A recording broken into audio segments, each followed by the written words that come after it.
Good morning students, this is exercise 5.1 of chapter 5 and for class 7th. In this exercise we will start from question number 9 and this is very easy topic. मैंने आपको पहले ही बताया था introduction कि जो intersecting lines होती हैं, अगर दो लाइन इंटरसेक्ट कर रही हैं तो उसके वर्टिकल अपोजिट एंगल क्या होते हैं, इक्वल होते हैं. जैसे एंगल 1 2 के इक्वल होता है और एंगल 3 4 के इक्वल होता है. साथ साथ में एक चीज़ और होती है, लीनियर पेयर होता है. एंगल 1 प्लस एंगल 3, इनके एडजेसेंट एंगल का जो सम होता है, these are called adjacent angle, और ये क्या है, अपोजिट एंगल. एडजेसेंट एंगल का जो सम होता है वो 180 होता है. देखो ये दोनों एडजेसेंट एंगल हैं, इनका सम क्या होगा आपका, एंगल 2 प्लस एंगल 3 भी आपका 180 होगा. एंगल 2 प्लस 4 भी आपका 180 होगा और एंगल 4 प्लस 1 भी आपका 180 होगा. तो ये प्रॉपर्टी है आपकी इंटरसेक्टिंग लाइन की. तो ये जो क्वेश्चन है, क्वेश्चन नंबर 9 जो अभी हम डिस्कस करेंगे, वो इंटरसेक्टिंग लाइन की प्रॉपर्टी पे डिपेंड कर रहा है. आपको वही प्रॉपर्टी दोबारा रिवाइज करनी है. देखो फर्स्ट ये पूछ रहा है, is angle 1 adjacent to angle 2. क्या एंगल 1 2 के एडजेसेंट है? यस, ये एंगल 1 2 के एडजेसेंट है. जो साथ वाले एंगल होते हैं, जो अटैच्ड होते हैं, वो एडजेसेंट एंगल होते हैं. एंगल 1 2 3 एक दूसरे के क्या हैं, एडजेसेंट एंगल हैं. एंगल 1 2 के एडजेसेंट है, एंगल 2 3 के एडजेसेंट है. तो आपको एंगल 3 4 के एडजेसेंट है, एंगल 4 5 के एडजेसेंट है. तो आपने इसने सिर्फ ये पूछा है एंगल 1 एडजेसेंट टू एंगल 2, तो आपका आंसर होगा यस. नेक्स्ट इसने बोला है, इज़ एंगल AOC, एंगल ये आपका सेंटर पॉइंट O है, AOC इट मीन्स वो एंगल 1 की बात कर रहा है, adjacent to angle AOE. AOE देखो इतना सा एंगल, ये वाला angle, this angle is adjacent to angle this. No, ये बड़ा एंगल है, ये इसका पार्ट है, बट ये इसके एडजेसेंट नहीं है, ये इसका पार्ट है. देखो एंगल 1, और ये बात कर रहा है क्या, एंगल 1 प्लस एंगल 2 के एडजेसेंट है. नो, ये इसके एडजेसेंट नहीं है. This is the part of angle AOE, तो इसका आंसर नो होगा. नेक्स्ट है, do angle COE, angle COE ये बात कर रहा है एंगल 2 की, and angle EOD, angle EOD ये बात कर रहा है एंगल 3 प्लस एंगल 4 की. Form a linear pair. क्या ये लीनियर पेयर हैं? देखो लीनियर पेयर चेक करने के लिए लाइन पे होने चाहिए वो तीनों एंगल, तो वो एक दूसरे के क्या होते हैं, लीनियर पेयर होते हैं. अब देखो एंगल 2 3 4 को चेक करो. एंगल 2 3 4 क्या हैं, आपके लीनियर पेयर हैं. चेक कर लो. देखो दिस इज सम इज़ 180, जिनका सम 180 होता है वो लीनियर पेयर होते हैं. तो इसका आंसर आपको लिखना पड़ेगा angle 2 plus angle 3 plus angle 4 is some is 180. तो ये यस, ये लीनियर पेयर है. नेक्स्ट पूछे एंगल BOD, एंगल BOD ये एंगल किसकी बात कर रहा है, 4 की बात कर रहा है. एंड DOA एंगल 5 की बात कर रहा है. Are supplementary. यस, सप्लीमेंट्री क्या होता है, जिन दो एंगल का सम क्या हो, 180. और आप चेक कर लो, ये लाइन पे बने हैं, दोनों एंगल का सम क्या है, एंगल 4 प्लस एंगल 5 इज़ 180. तो यस, ये सप्लीमेंट्री हैं. नेक्स्ट में इसने पूछा है, is angle 1 vertical opposite to angle 4. Yes, देखो ये दो इंटरसेक्टिंग लाइन है, these two lines are intersecting line. ये आपका एंगल 1 है और ये आपका एंगल 4 है. तो इन दो लाइनों के ये दोनों एंगल क्या हैं, वर्टिकल अपोजिट. अच्छा एक क्वेश्चन और बताओ, एंगल 5 के वर्टिकल अपोजिट कौन है? एंगल 5 के वर्टिकल अपोजिट हैं angle 2 plus angle 3. Angle 2 plus angle 3 is vertical opposite of angle 5. ये दोनों मिला के, दोनों मिल के वर्टिकल अपोजिट हैं 5 के. और एंगल 1 वर्टिकल अपोजिट है 4 के, क्योंकि वर्टिकल अपोजिट वो होते हैं जब दो लाइन, देखो ये दो लाइन इंटरसेक्ट कर रही हैं, तो ये पूरा एंगल इसके वर्टिकल अपोजिट होगा और ये पूरा एंगल इसके वर्टिकल, चाहे बीच में आप कोई भी लाइन ड्रॉ करो वो फिर आप मिक्स कर दोगे. ठीक है, तो दिस इज़ वर्टिकल अपोजिट. तो ये आप इसका आंसर लिख सकते हो यस. नेक्स्ट 6 में पूछा है what is the vertical opposite angle of 5। देखो नेक्स्ट उसने वही पूछ लिया, एंगल 5 के वर्टिकल अपोजिट एंगल कौन है। तो एंगल 5 के वर्टिकल अपोजिट एंगल कौन है, एंगल 2 प्लस एंगल 3। ये दोनों एंगल होंगे, आप एक एंगल का नाम नहीं ले सकते क्योंकि लाइन यहाँ से कट कर रही है। तो ये 2 प्लस 3, तो आप इसमें राइट करो angle 2 plus angle 3 vertical opposite होंगे एंगल 5 के। Now this is your question number 9। Now come to the question number 10। Number 10, indicate which pair of angles are vertical opposite and linear pair. तो आपको देखो vertical opposite बताना है सबसे पहले, तो पहले वो लाइन मेंशन कर लो जो एक दूसरे को क्या कर रही है, इंटरसेक्ट कर रही है। तो इंटरसेक्टिंग लाइन देखो, पहले तो ये वाली लाइन इस लाइन को क्या कर रही है, इंटरसेक्ट कर रही है। तो पहले मैं वही लाइन बाहर निकाल रही हूँ, ये है मेरी लाइन, ये वाली लाइन और ये वाली लाइन। शायद ये मैंने गलत बना दिया, एक मिनट रुको। And this line are vertical opposite. तो ये दो लाइन आपकी क्या है, वर्टिकल इंटरसेक्टिंग लाइन है, ये दोनों इंटरसेक्टिंग लाइन है, नॉट वर्टिकल अपोजिट। तो इंटरसेक्टिंग लाइन में क्या होता है, देखो इसका ये एंगल 1 है और ये एंगल 4 है। तो अगर मैं वर्टिकल अपोजिट एंगल की बात करूं तो एंगल 1 किसके इक्वल होगा, एंगल 4 के। तो पहला पेयर आ गया आपका। फिर आपका ये एंगल 5 है, दिस एंगल इज़ 5, और ये जो एंगल है ये वर्टिकल अपोजिट था बट इसको डिवाइड कर दिया इसने एंगल 2 और 3 में। तो एंगल 5 किसके इक्वल होगा, सम कर लो, this is the sum of angle 2 plus angle 3। तो एंगल 5 इनके सम के इक्वल होगा और एंगल 1 4 के इक्वल होगा। ये दोनों वर्टिकल अपोजिट एंगल हैं।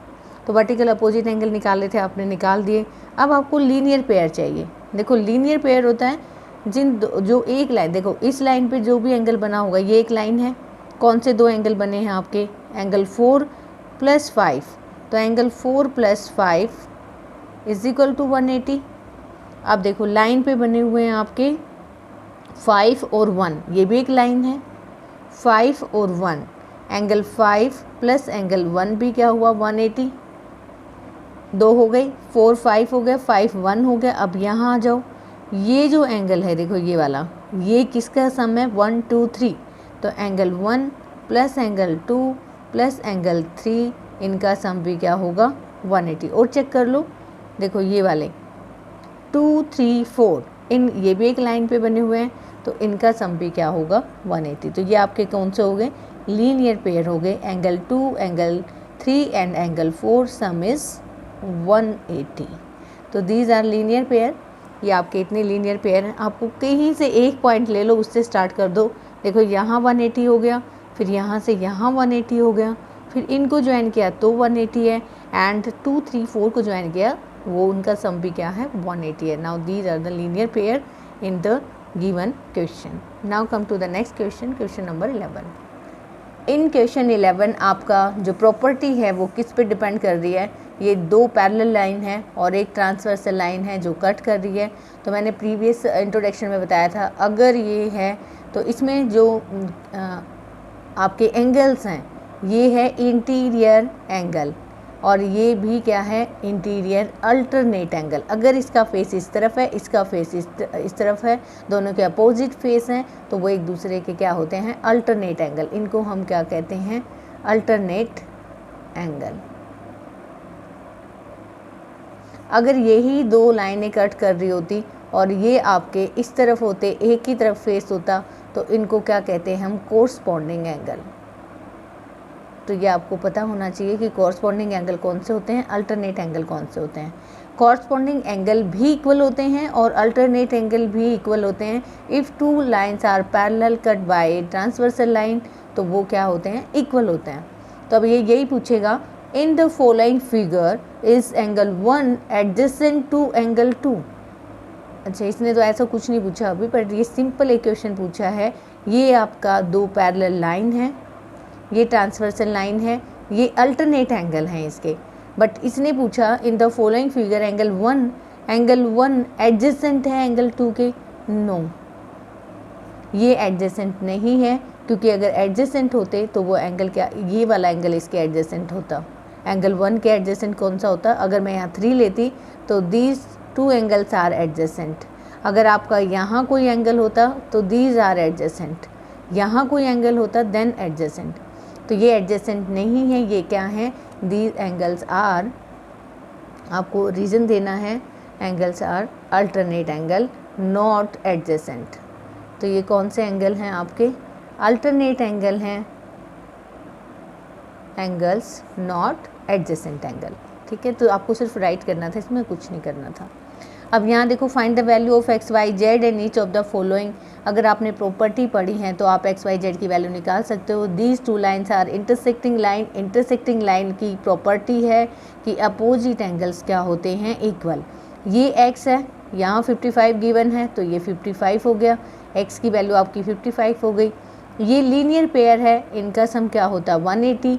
तो 55 प्लस वाई सम क्या हो गया? 180। देन y की वैल्यू क्या हो जाएगी आपकी? 180 माइनस 55। आप इसको सॉल्व करोगे तो आपका आएगा 125। तो 125 आपका आंसर हो जाएगा। वो आपने किसकी वैल्यू निकाली है? y की वैल्यू निकाली है। और y किसके इक्वल है? z के इक्वल है, क्योंकि वर्टिकल अपोजिट। देखो अच्छे से राइट करना है आपने, x = 55। फिर मैंने जो ये लिखा है इसके साथ आप रीज़न दोगे क्यों 55 प्लस वाई 180 के इक्वल है। Why? Because these are linear pair. ये एक दूसरे के क्या हैं? लीनियर पेयर हैं। तो यहाँ से आपने y निकालना और फिर क्या लिखोगे? y किसके इक्वल है? z के इक्वल है। क्यों इक्वल है? क्योंकि ये वर्टिकल अपोजिट एंगल हैं। और y z के इक्वल है तो z की वैल्यू भी क्या हो जाएगी आपकी? 125। तो ऐसे आपको राइट करना है प्रॉपरली कि ये हमने कैसे फाइंड किया, how to find x, y and z। Similarly same question आपको गिवन है। देखो इन सब का सम क्या होगा आपका? 180 होगा और साथ में लिखना है आपको x + 40 + 25 = 180 y, बिकॉज ये क्या है आपके? Linear pair. यहाँ से x की वैल्यू आ जाएगी। ये जो सम बना आपका कितना बना? 65 और ये 180, और यहाँ से x की वैल्यू निकालोगे तो 180 माइनस 65, ये हो गया आपका 115 आ गया आपके x की वैल्यू। अब देखो x जो है आपका, ये इंटरसेक्टिंग लाइन है। अभी इंटरसेक्टिंग लाइन अच्छे से प्रॉपरली देखो, this line intersecting by this. उसको थोड़ा डार्क कर लो ताकि आपको इंटरसेक्टिंग लाइन में कोई प्रॉब्लम ना आए। तो मैंने इसको डार्क कर लिया। तो ये जो चीज़ है ये किसके इक्वल है? z के इक्वल है और किसी के इक्वल नहीं है।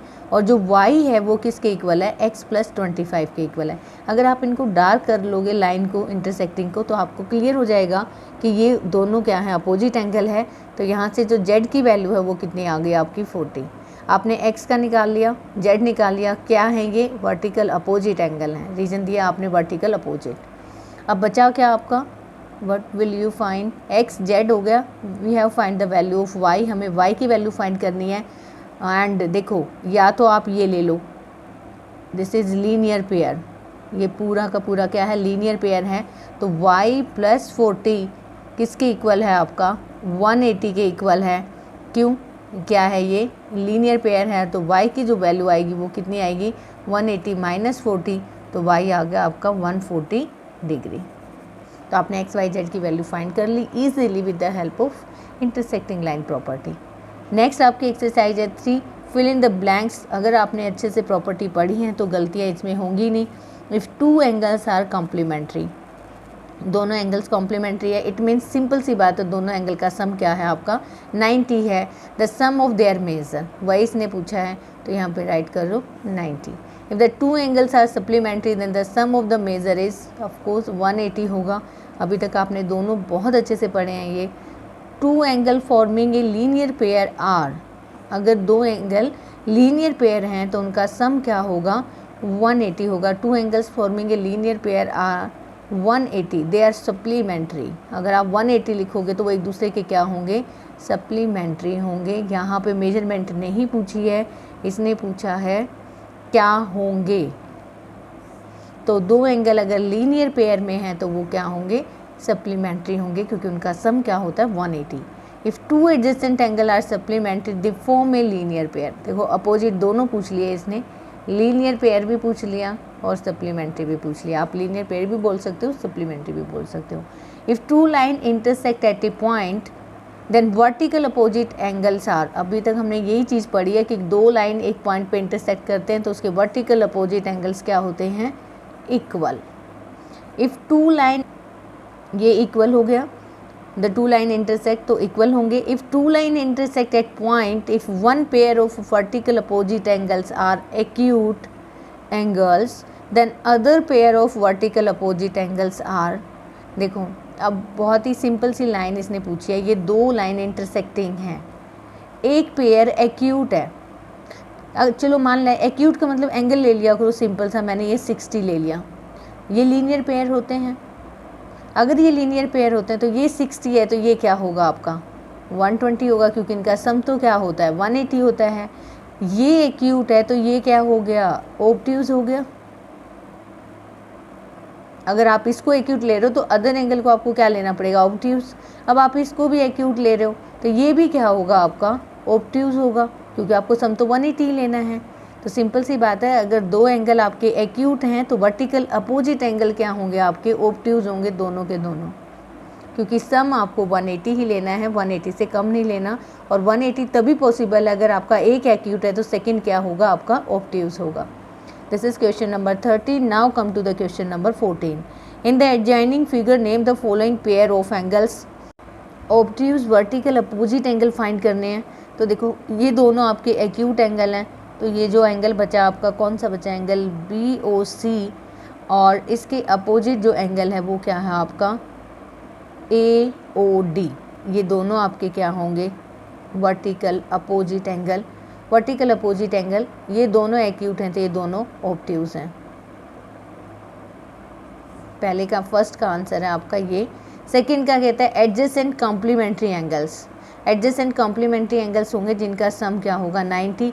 तो अगर आप 90 देख रहे हो तो देखो ये वाला है, ये 90 का एंगल है अगर यहाँ से फाइंड कर रहे हैं, और इसमें दोनों क्या हैं, ये एडजेसेंट हैं। कौन सा एंगल है, EOA, एंगल EOA और एंगल AOB। ये क्या हो गया आपके एडजेसेंट कॉम्प्लीमेंट्री, तो ये सेकंड का आंसर हुआ। नेक्स्ट एंगल है आपका equal supplementary angles. Equal supplementary angle जिन दो एंगल का सम 180 हो और वो आपस में क्या हो, इक्वल भी हो। तो इस लाइन के ऊपर देखो ये जो दो एंगल हैं, कौन सा एंगल BOE और EOD, ये सप्लीमेंट्री भी हैं, इनका सम भी 180 है और दोनों इक्वल हैं क्योंकि ये भी 90 है और ये भी 90 है। तो थर्ड का जो आंसर होगा वो एंगल होगा आपका BOE and angle EOD। Each measure is 90 degree. Next में कहते हैं अनइक्वल सप्लीमेंट्री। तो ये वाली लाइन ले लो, इस वाली लाइन में ये जो एंगल है देखो ये यहाँ से कट कर रहे हैं, दिस एंगल एंड दिस, ये छोटा है और ये इसका बड़ा है, बट दोनों का सम क्या है 180 है। तो अनइक्वल सप्लीमेंट्री एंगल हो जाएंगे आपके AOE and angle AOE and EOC। तो ये हुआ आपका unequal supplementary angle. Adjacent angle that do not form a linear pair. उन एंगल्स को बताओ जो एडजेसेंट एंगल जो लीनियर पेयर फॉर्म नहीं कर रहे हैं। तो ये देखो दिस एंगल AOB एडजेसेंट है एंगल किसके, AOE के, ये लीनियर पेयर नहीं कर रहे हैं। तो आप पहले क्या लिखोगे BOE and BOA, BOA and AOE, ये दोनों क्या हैं एडजेसेंट एंगल हैं। नेक्स्ट आपका क्या होगा, ये वाले ले सकते हैं हम, this angle is adjacent to, ये 180 पेयर हो जाएगा, नो ये नहीं है, ये वाले ले लो this angle EOD and DOC, EOD and DOC। देखो EOD एंड DOC, ये दोनों एडजेसेंट एंगल हैं बट लीनियर पेयर फॉर्म नहीं कर रहे हैं। तो these are the questions of this exercise. I hope you will do easily the given explanation. Have a good day.